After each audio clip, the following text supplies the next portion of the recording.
Jeremiah was a prophet to the people of Judah from the time Josiah was king, through the invasion of their enemies, and during the Jews' exile in Babylon. He warned the people of God's judgment because of their sin. But even though the people disobeyed, God had not abandoned them. His love never stopped, and God had a good plan for his people.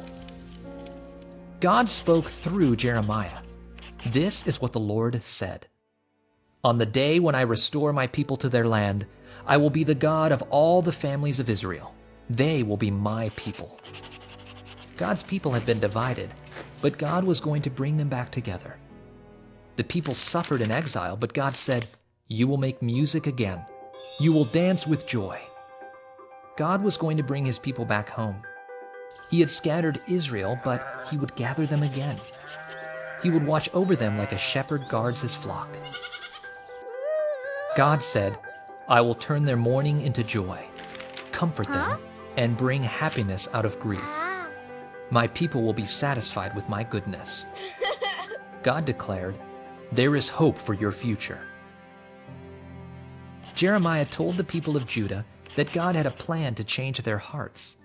God promised a new and better covenant so they could be saved from their sins.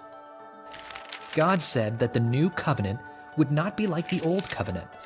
In the old covenant, the people had God's commands in writing. They disobeyed his commands and had to make sacrifices every year for their sin. In the new covenant, God was going to write his law on their hearts. That means he would give his people the power to obey his commands. God said, "I will forgive their wrongdoing and never again remember their sin." God's word brought hope to God's people because his words were true. God can always be trusted. Jeremiah told about a day when God would forgive sin and change people's hearts. Jesus' death and resurrection provides forgiveness of sins. Through Jesus, we have new hearts and life with God forever.